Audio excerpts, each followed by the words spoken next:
안녕하세요. 개편입니다. 지금은 새벽 3시에요. 오늘은 술 시키는 날이어서 조금 늦게까지 했습니다. 술 발주하고 빠진 거 체크 좀 하고 모기 시체 진공청소기로 청소 좀 하느라고 살짝 늦었습니다. 손님들 못 들어오게 불 껐어요. 이번 영상에서 말씀드릴 내용은 요즘 임대업이 어떤가, 요즘 임대 사업의 흐름은 어떤가, 전반적인 느낌을 말씀드리려고 합니다. 결론부터 말씀드리면 매우 힘들어요. 저도 그렇고 저희 주변도 그렇고 활력이 없다는 표현이 맞을 것 같아요. 임대 문의가 거의 없어요. 작년 상반기까지만 해도 공실이 나면 계약이 성사되진 않더라도 문의는 자주 왔었거든요. 근데 올해 들어서 딱 끊겼습니다. 위례 신도시, 광교 신도시 같은 최근에 형성된 지역에도 공실이 매우 많다고 하죠. 그런 신도시에도 A등급, B등급, C등급 지역이 상권이 나눠져요. 오랜 기간에 걸쳐서 계획이 진행된 신도시인데도 불구하고 공실이 많습니다. 물론 A급 자리에는 꽉 찼죠. B등급은 2층 이상에는 이제 공실이 한두 개씩 보이게 되고, C등급은 1층도 공실이 많이 발생된 상황입니다. 그럼 왜 이렇게 힘들까요? 아주 간단해요. 창업을 안 하기 때문에 그래요. 상가는 계속 생겨나고 창업하려는 사람들은 적어지고 있고, 사무실이든 상가든 창업하려는 사람들이 많아야 활력이 생기는데 지금 경제 분위기로 봐서는 선뜻 엄두가 안 나는 거죠. 자영업과 마찬가지로 임대업도 경쟁업종입니다. 저희 편의점 옆에 경쟁점이 생기면 당연히 매출에 타격을 받죠. 임대업도 마찬가지입니다. 제 건물 주변에 신축 건물이 들어서면 똑같이 타격을 받게 됩니다. 아무래도 들어오려는 사람 입장에서는 더 깨끗하고 자리가 좋은 곳으로 가고 싶어 하죠.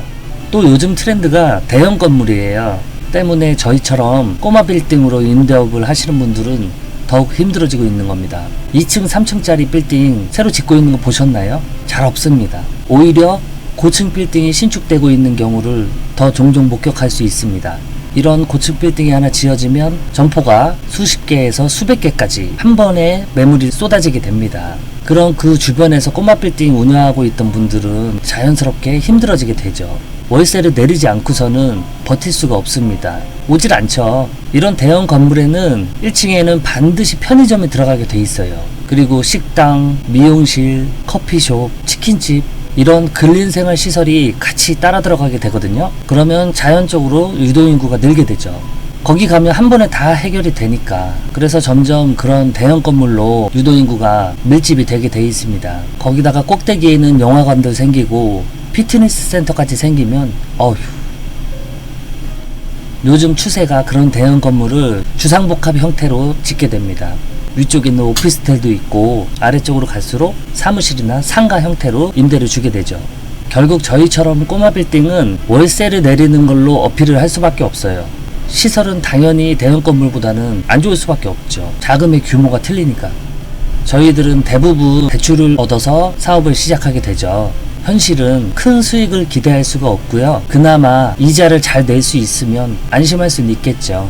요즘에 경매 사이트 한번 들어가 보시면은 이자 못 내고 있는 건물들 매물 엄청 나와요.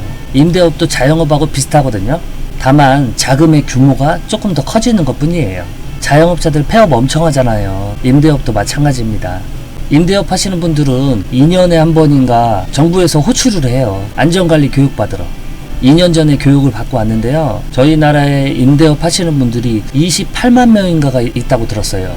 자영업 하시는 분들은 700만 명 가까이 되니까 숫자에서 엄청 차이가 나죠. 그렇기 때문에 임대업 하시는 분들이 폐업을 하더라도 자영업에 폐업하는 숫자보다는 적어서 잘 안 보이는 거죠. 지난 영상에서 편의점은 무조건 자리가 좋아야 된다는 취지로 말씀을 드렸었죠. 임대업도 마찬가지예요. 건물이 아무리 이쁘고 깨끗하고 관리를 잘 한다고 해도 들어오시는 분들 입장에서는 크게 중요하지 않습니다. 물론 원하시는 분들도 있겠지만 편의점, 카페, 치킨집 한번 생각해 보세요. 자리가 이거잖아요. 우선 첫째는 자리예요. 임대업도 마찬가지로 좋은 자리에 있어야 새가 그만큼 빨리 나가겠죠.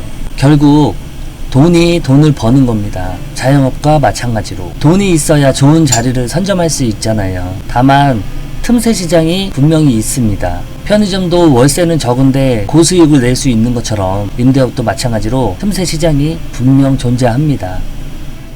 임대업은 다른 자영업과는 달리 세금을 많이 맞는 업종이에요. 엄청 두드려 맞아요. 그냥 쉽게 수익의 3분의 1은 세금이라고 보시면 돼요. 워낙에 세금을 많이 두드려 맞다 보니까 경제에 관심을 갖게 되고 정책에 관심을 갖게 되고 사회의 흐름이라든지 경제의 흐름에 대해 공부를 하게 됩니다. 자연스럽게. 생각해 보세요. 월급 200 받는데 3분의 1이 세금으로 나간다고 생각해 보세요. 그럼 얼마예요? 63만 3,300원. 200만원 버는데 63만원이 세금으로 나간다고 생각해 보세요. 관심을 안 가질 수가 없습니다. 제가 회사 다닐 때 200 받을 때는 세금이 20만원 정도 나갔어요. 근데 60만원이 세금으로 나간다고 생각해 보세요. 정치에, 정부의 정책에, 경제에, 사회 흐름에 관심을 안 가질 수가 없습니다. 또 직장인분들은 매달 회사 측에서 세금을 공제하고 월급을 주죠. 그렇지만 임대업 하시는 분들은 한 방에 세금을 때려 맞습니다. 휘청휘청해요. 깜짝깜짝 놀래요. 부가세, 종소세, 재산세, 어휴, 깜짝깜짝 놀래요.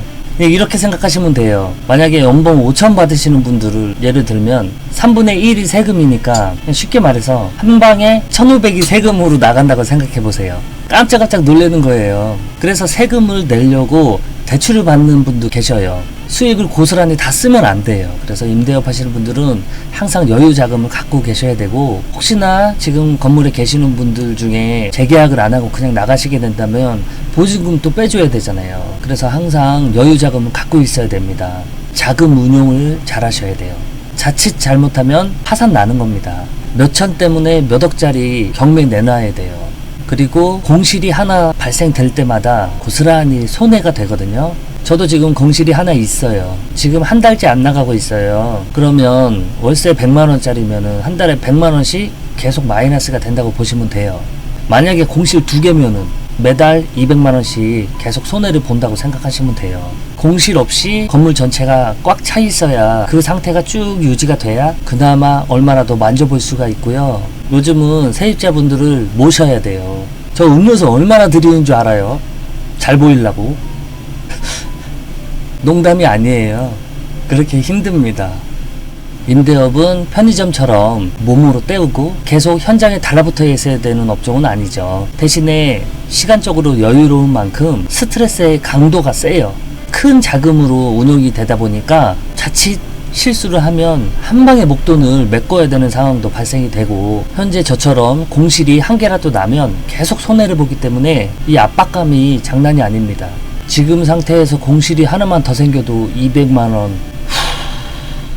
네, 요즘 임대업의 흐름을 간단히 말씀드렸습니다. 조물주 위에 건물주라는 말은 글쎄요, A급 상권에 계신 분들한테만 해당이 되는 것 같습니다.